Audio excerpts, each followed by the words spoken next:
Hello दोस्तों, welcome back to the channel. And आज मैं आपको एक्सप्लेन करने वाली हूँ चैप्टर नंबर 10 इंडस्ट्रियल सेक्टर को। इसका हम short, quick and precise revision करने वाले हैं। ऑलरेडी मैंने इसे आपको डिटेल में भी समझाया है। अगर आपको वहाँ से पढ़ना है तो आप पढ़ सकते हैं। प्लेलिस्ट का लिंक मैंने डिस्क्रिप्शन बॉक्स में दे दिया है। तो चलिए अब स्टार्ट करते हैं इस चैप्टर को। तो सबसे पहले जान लीजिए कि इंडस्ट्रियल सेक्टर है ना, उन 3 सेक्टर में से एक सेक्टर है। कौन सा 3 sector? Primary sector, industrial sector और सर्विस सेक्टर। ये 3 सेक्टर होते हैं हर इकोनॉमी में। तो उन्हीं 3 में से एक सेक्टर है इंडस्ट्रियल सेक्टर। और आपको इंडस्ट्रीज़ का मतलब तो पता ही होगा, है ना। अब देखिए, बहुत सारी कंट्रीज़ ने है ना डेवलपमेंट को अचीव किया है इंडस्ट्रियल सेक्टर की मदद से। बहुत सारी कंट्रीज़, यानी कि मोस्ट ऑफ द कंट्रीज़ जो डेवलप हो चुके हैं, उन्होंने डेवलपमेंट कैसे अचीव किया है? इंडस्ट्रियल सेक्टर की मदद से। अब ऐसे भी कुछ देश हैं जिन्होंने डेवलपमेंट अचीव किया है एग्रीकल्चर की मदद से, ठीक है। तो सभी देश का अलग अलग रास्ता है, लेकिन मोस्ट ऑफ द कंट्रीज़ ने जो डेवलपमेंट को अचीव किया है वो इंडस्ट्रियल सेक्टर की मदद से ही किया है, ठीक है। तो अब हम जान लेते हैं कि भाई क्यों ये इंडस्ट्रियल सेक्टर इतना ज़्यादा इम्पोर्टेंट है। आखिर ये क्या करता है कि ये इतना ज़्यादा इम्पोर्टेंट है? सबसे पहला तो देखिए, ये हमारे नेशनल इनकम में कंट्रीब्यूशन देता है। जब हम आज़ाद हुए थे ना, उस समय तो एग्रीकल्चर सेक्टर बहुत ज़्यादा कंट्रीब्यूशन देता था नेशनल इनकम में। लेकिन धीरे धीरे लोगों ने एग्रीकल्चर करना छोड़ दिया एंड वो सब लोग कहाँ आ गए? या तो इंडस्ट्रियल सेक्टर में आ गए, नहीं तो सर्विस सेक्टर में आ गए। तो धीरे धीरे इंडस्ट्रियल सेक्टर भी बहुत सारा नेशनल इनकम में कंट्रीब्यूशन करने लगा। पहले ये जस्ट 16.16% कंट्रीब्यूशन देता था, जो कि बढ़ के हो गया 27% से। तो इतना ज़्यादा नेशनल इनकम में कंट्रीब्यूशन देता है इंडस्ट्रियल सेक्टर। बात करें एम्प्लॉयमेंट की, तो ऑफ कोर्स इंडस्ट्रियल सेक्टर की वजह से बहुत सारे लोगों को एम्प्लॉयमेंट मिलता है। पहले ये बहुत कम एम्प्लॉयमेंट दे पाता था, बट जैसे ही टेक्नोलॉजी बढ़ रहा है वैसे ही इंडस्ट्रियल सेक्टर में भी हम बहुत सारे लोगों को एम्प्लॉयमेंट दे पा रहे हैं। एम्प्लॉयमेंट की बात करें तो पहले सिर्फ 10.6% लेबर्स को ही एम्प्लॉयमेंट मिल पाता था इंडस्ट्रीज़ की मदद से, जो कि बढ़ के हो गया है 24.3%। बात करें अगर हम एक्सपोर्ट इनकम की, तो देखिए क्या होता है, जब हम प्रोडक्शन करते हैं तो हम कुछ एक्स्ट्रा प्रोडक्शन भी कर देते हैं, तो हम क्या करते हैं, उसको एक्सपोर्ट करके पैसे कमाते हैं। तो इंडस्ट्रियल सेक्टर हमको एक्सपोर्ट इनकम कमाने में भी बहुत मदद करता है। और फिर हम वो जो पैसे कमाते हैं उससे हम वो चीज़ें खरीद सकते हैं जो हमारे देश में नहीं मिलता है। तो एक्सपोर्ट इनकम कमाने में भी इंडस्ट्रियल सेक्टर हमारी बहुत मदद करता है। देन चौथा है बैलेंस्ड इकोनॉमिक डेवलपमेंट। देखिए, इकोनॉमिक डेवलपमेंट को बैलेंस करने का काम भी इंडस्ट्रियल सेक्टर करता है। वो कैसे? तो देखिए, लोगों की कुछ प्राइमरी डिमांड होती है, वो प्राइमरी कमोडिटीज़ की डिमांड करते हैं, कुछ बेसिक चीज़ों की डिमांड करते हैं, जैसे कि फूड, क्लोथिंग, इन सब की। तो एक बार इंडस्ट्री जब लोगों की ये नीड सेटिस्फाई कर देती है, उसके बाद उन लोगों की नीड क्या होती है? लग्जरियस आइटम की। तो इंडस्ट्रियल सेक्टर ये भी डिमांड उनकी पूरी करती है। एंड सिर्फ इंडस्ट्रीज़ शहरों में ही नहीं होते हैं, गांव में भी इंडस्ट्रीज़ हम सेटअप कर सकते हैं। तो देखा जाए तो एक बैलेंस बना हुआ है हमारे देश में। शहरों में भी इंडस्ट्रीज सेटअप हो सकते हैं, गांव में भी। तो इससे एक बैलेंस बना हुआ है। देन है मॉडर्नाइजेशन ऑफ एग्रीकल्चर। देखिए, एग्रीकल्चर को अगर आपको मॉडर्नाइज करना है तो इंडस्ट्रियल सेक्टर की मदद से ही आप कर सकते हैं, नहीं तो कर ही नहीं सकते हैं। बिकॉज़ अगर आपको एग्रीकल्चर को मॉडर्नाइज करना है तो आपको क्या चाहिए होगा? ट्रैक्टर चाहिए, सबमर्सिबल पम्प्स चाहिए, इक्विपमेंट्स चाहिए, पेस्टिसाइड्स चाहिए। और ये सब कहाँ बनते हैं? कहाँ बनते हैं बताओ? इंडस्ट्रीज़ में बनते हैं ना। सो एग्रीकल्चर को मॉडर्नाइज करने में भी ये हमारी बहुत मदद करता है। देन है स्ट्रेंथन इकोनॉमिक स्ट्रक्चर। देखिए, हमारे इकोनॉमी को मजबूत बनाने का काम भी इंडस्ट्रियल सेक्टर करता है। कैसे? तो भाई इंडस्ट्रीज़ की मदद से ही हम वो सारी चीज़ें बना पाते हैं, जैसे कि स्टील हो गया, आयरन हो गया, सीमेंट हो गया, रोड हो गया, ब्रिजेस हो गया। इनफैक्ट ये सब तो छोड़ो, हम बहुत बड़े बड़े बस, ट्रक्स, रेलवे, प्लेन, कार, ये सब भी किसकी मदद से बना पाते हैं? इंडस्ट्रियल सेक्टर की मदद से बना पाते हैं।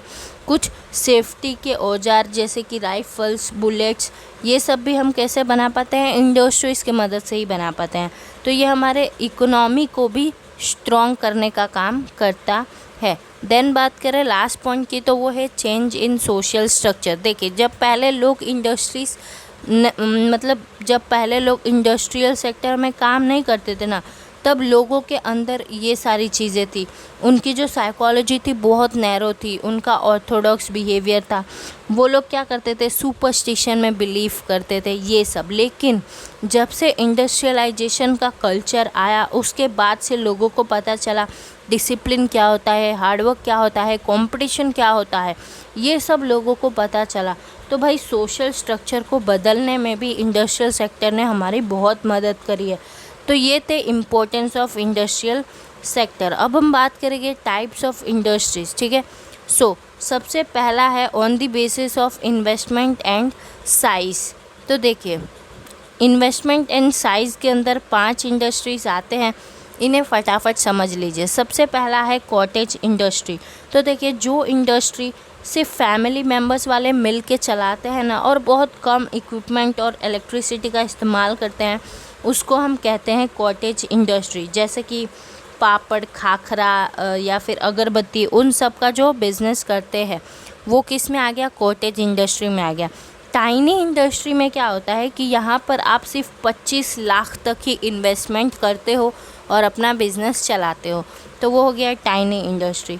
स्मॉल स्केल इंडस्ट्री में क्या हो गया? हमारा इन्वेस्टमेंट कितना रहता है? 25 लाख से ज़्यादा लेकिन 5 करोड़ से कम, ठीक है। मीडियम स्केल में कितना होता है हमारा इन्वेस्टमेंट? इसमें होता है 5 करोड़ से ज़्यादा लेकिन 10 करोड़ से कम। इसके हम एग्जांपल की बात करें तो जैसे मशीन के इंडस्ट्रीज़ हो गए, केमिकल के इंडस्ट्रीज़ हो गए, वो सब। लार्ज स्केल इंडस्ट्रीज़ में कौन से इंडस्ट्रीज़ आते हैं? वो इंडस्ट्रीज़ जहाँ पर इन्वेस्टमेंट 10 करोड़ से भी ज़्यादा का किया जाता है। और यहाँ के एग्जांपल्स की बात करूँ तो वो सारे इंडस्ट्रीज़ जहाँ पे बड़ी बड़ी गाड़ियाँ बनाई जाती हैं, इक्विपमेंट्स बनाए जाते हैं रेलवे के, वो सब इसमें आ जाते हैं। क्लियर? अब हम देखते हैं on the basis of ownership. तो on the basis of ownership में भी 7 यहाँ पर इंडस्ट्रीज़ हैं, तो हम इन 7 को समझ लेते हैं। सबसे पहला है पब्लिक सेक्टर यूनिट्स। तो देखिए, वो इंडस्ट्रीज़ जिनका ओनरशिप और जिनका एडमिनिस्ट्रेशन दोनों गवर्नमेंट करती है, उसको हम कहते हैं पब्लिक सेक्टर यूनिट्स। ये बात आपको याद रखनी है, ठीक है। दूसरा है डिपार्टमेंटल इंडस्ट्री। देखिए, जब गवर्नमेंट कोई डिपार्टमेंट चला रही है, उसका खर्चा, उसका इनकम, सब कुछ अपने बजट में वो लोग पेश कर रहे हैं, ठीक है, तो वो होता है डिपार्टमेंटल इंडस्ट्रीज़। क्लियर? तीसरा है पब्लिक कॉरपोरेशन। देखिए, कुछ इंडस्ट्रीज़ ऐसे भी होते हैं जो होते तो सेंट्रल या स्टेट गवर्नमेंट के हैं, लेकिन वहाँ पर कंट्रोल किसका चल रहा है? किसी कॉरपोरेशन का चल रहा है, तो वो हो गया public corporation. Joint stock company क्या होता है कि कुछ कंपनियाँ क्या होती है, वो मैनेज कौन करता है? कुछ प्राइवेट कंपनियाँ उन्हें मैनेज करती हैं, लेकिन वहाँ पर गवर्नमेंट कैपिटल को लाता है। कैसे भाई गवर्नमेंट कैपिटल आती है? तो गवर्नमेंट क्या करती है? शेयर इशू करती है और लोगों को कहती है यहाँ पर आकर शेयर्स खरीदो, ठीक है। तो वहाँ पर गवर्नमेंट कैपिटल लेके आती है, शेयर इशू करके या कुछ भी इशू करके, लेकिन उसे मैनेज कौन करता है? प्राइवेट कंपनियाँ करती हैं, तो वो हो गया joint stock company. Private sector industry क्या हो गया? वो इंडस्ट्री जिसे ओन और मैनेज दोनों प्राइवेट सेक्टर वाले ही करते हैं, तो वो हो गया private sector industry. Joint sector industry क्या हो गया? तो देखो, आप जॉइंट स्टॉक कंपनी और जॉइंट सेक्टर इंडस्ट्री दोनों को सेम मत समझना, दोनों बहुत अलग है।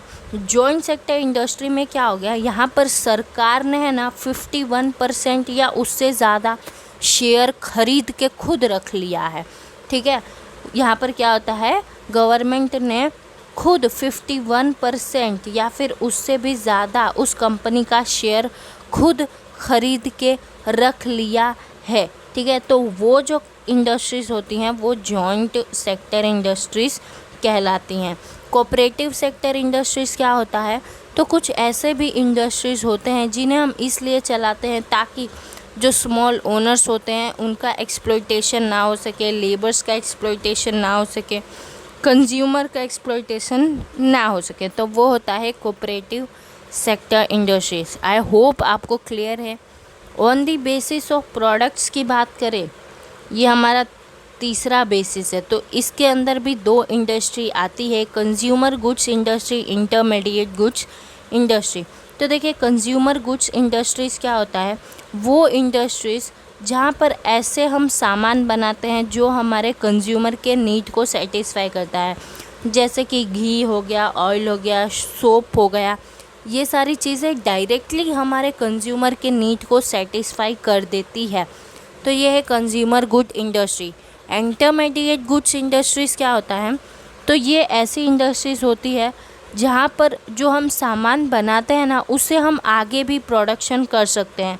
जैसे कि देखिए कुछ होती है जो सिर्फ यार्न बनाती हैं, धागा। अब भाई धागा को हम आगे भी तो प्रोसेस कर सकते हैं ना, धागा को हम आगे कपड़ा भी बना सकते हैं। तो ये हो गया intermediate goods industries. I hope आपको क्लियर है, ठीक है।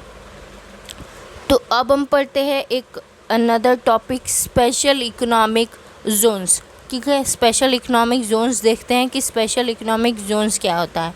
तो देखिए ये एक ऐसा एरिया होता है जहाँ के नियम, कायदे, कानून सब अलग है। ठीक है, स्पेशल इकोनॉमिक जोन का नियम, कायदा, कानून सब अलग होता है। इसे हम SEZ के नाम से जानते हैं और ये कब से चला आ रहा है, 1 अप्रैल 2000 से ही चला आ रहा है। अब इंडिया की बात करें तो इंडिया में 8 स्पेशल इकोनॉमिक जोन्स है। अगर मैं आपको नाम बताऊं तो वो है सेंटा क्रूज, सूरत, कोचीन, कंडला, चेन्नई, विशाखापट्टनम, देन नोएडा, फलता, ये सब 8 हो गए ना। हाँ, तो ये 8 स्पेशल इकोनॉमिक जोन्स हैं। अब देखो यार, ये लास्ट टॉपिक है हमारा, importance of small scale industry. देखो स्मॉल स्केल इंडस्ट्री वाकई हमारे देश के लिए बहुत ज़्यादा इम्पोर्टेंट है और हमें ज़्यादा फोकस करना चाहिए कि हम हर जगह स्मॉल स्केल इंडस्ट्रीज़ लगाएं, क्योंकि ये बहुत लोगों को एम्प्लॉयमेंट दे सकते हैं। चलो इसके इम्पोर्टेंस को देख लेते हैं। 10 पॉइंट्स है, 10 को समझ लेते हैं, आई मीन 10 को समझ लेते हैं। ठीक है, तो सबसे पहला है employment generation. Of course small scale industries जो होती है ना, उनके पास बहुत हाई पोटेंशियल है एम्प्लॉयमेंट देने का। ये लोग बहुत आसानी से एम्प्लॉयमेंट दे सकते हैं। वो क्यों? हाँ, तो एक बहुत बड़ा कारण है क्योंकि यहाँ पर है ना, हम लेबर इंटेंसिव प्रोडक्शन टेक्निक का इस्तेमाल करते हैं। कौन से प्रोडक्शन टेक्निक का? लेबर इंटेंसिव प्रोडक्शन टेक्निक का। और इस टेक्निक में क्या होता है कि हम कम कैपिटल में भी बहुत सारे लेबर्स को एम्प्लॉयमेंट दे सकते हैं। तो भाई एम्प्लॉयमेंट जनरेशन में स्मॉल स्केल इंडस्ट्री बहुत मदद करता है। दूसरा है इंक्रीज़ इन प्रोडक्शन। देखो हमारे देश में प्रोडक्शन डे बाय डे बढ़ता जा रहा है, बहुत सारी चीज़ों का प्रोडक्शन बढ़ता जा रहा है, तो उसका श्रेय सिर्फ बड़े इंडस्ट्रीज़ को नहीं जाता है, ऑफ कोर्स उसका श्रेय छोटे इंडस्ट्रीज़ को भी जाता है। अगर हम बात करें थर्ड पॉइंट की, इंक्रीज़ इन प्रोडक्शन यूनिट्स, तो देखिए हम है ना आसानी से ये जो स्मॉल स्केल इंडस्ट्री है उसको लगा सकते हैं, कहीं भी चाहें तो कहीं भी इसे हम स्टार्ट कर सकते हैं, ये आसानी से शुरू हो जाएगा। आज हमारी कंट्री में बहुत सारे इंडस्ट्रीज़ है, ठीक है, बहुत सारे, लेकिन ज़्यादातर कैसे हैं? स्मॉल स्केल हैं। तो हमारा जो प्रोडक्शन यूनिट बढ़ता जा रहा है, उसमें सबसे ज़्यादा कौन सी इंडस्ट्री है? Of course small scale industry हैं। चौथा है एक्सपोर्ट। स्मॉल स्केल इंडस्ट्रीज़ की मदद से हम बहुत सारा एक्स्ट्रा सामान प्रोड्यूस कर पाते हैं और फिर हम उसको एक्सपोर्ट करके इनकम भी कमा पाते हैं, एंड देन हम क्या करेंगे, उस इनकम से वो चीज़ों को इंपोर्ट करेंगे जो हमारे देश में नहीं मिलता है। देन है labour intensive production technique. Of course small scale industry में ये वाली टेक्निक इस्तेमाल होती है, मैंने आपको ऑलरेडी बता दिया। ये है क्या? तो ये एक ऐसी टेक्निक है जहाँ पर हम कम कैपिटल में भी बहुत सारे लेबर्स को एम्प्लॉयमेंट दे पाते हैं। सिक्स्थ है सेविंग ऑफ फॉरेन एक्सचेंज। देखिए अब हमने एक्सपोर्ट करा ना, इसकी मदद से, इंडस्ट्री के मदद से हमने एक्सपोर्ट किया। स्मॉल स्केल इंडस्ट्री में हमने बहुत सारा सामान बना दिया था, तो क्या हुआ, सारा बिका नहीं, तो हमने क्या करा कि एक्सपोर्ट कर दिया। अब जब हमने उसको एक्सपोर्ट करा तो हमको मिलेगा क्या, हमको मिलेगा पैसा। तो हम उस फॉरेन एक्सचेंज को सेव करके रख सकते हैं। 7th है शॉर्ट पीरियड ऑफ टाइम, आप बहुत शॉर्ट पीरियड में स्मॉल स्केल इंडस्ट्री को बना सकते हो। 8th है बैलेंस्ड रीजनल डेवलपमेंट। देखो जो बड़े बड़े इंडस्ट्रीज़ होते हैं ना, वो शहरों में ही सेटअप करे जाते हैं, बिकॉज उनके लिए हाई इलेक्ट्रिसिटी चाहिए, हाई इंफ्रास्ट्रक्चरल फैसिलिटीज़ चाहिए, वो सब। बट ये जो इंडस्ट्रीज़ हैं स्मॉल स्केल, उनको आप किधर भी गांव वाले इलाके में भी शुरू कर सकते हो। तो देखो एक बैलेंस बन जाता है रीजनल डेवलपमेंट के अंदर। 9th है डिसेंट्रलाइजेशन। देखो ये जो बड़ी बड़ी इंडस्ट्रीज़ होती हैं, अगर हमें उन्हें स्टार्ट करना है तो बहुत सारा कैपिटल चाहिए, एंड ये पॉसिबल होता है सिर्फ कुछ लोगों की वजह से, मतलब कुछ लोग ही बड़े बड़े इंडस्ट्रीज़ को सेटअप कर पाते हैं, क्योंकि उसके लिए बड़ा कैपिटल चाहिए, बड़ी फैसिलिटीज़ चाहिए। तो जो रिच लोग होते हैं वही स्टार्ट कर पाते हैं बिग इंडस्ट्रीज़ को, लेकिन ये जो स्मॉल स्केल इंडस्ट्री है इसे तो कोई भी स्टार्ट कर सकता है। 10th है हाई रेट ऑफ डेवलपमेंट। देखो अगर हम ज़्यादा फोकस स्मॉल स्केल इंडस्ट्रीज़ पे करें तो हम बहुत ही आसानी से डेवलपमेंट को पा लेंगे।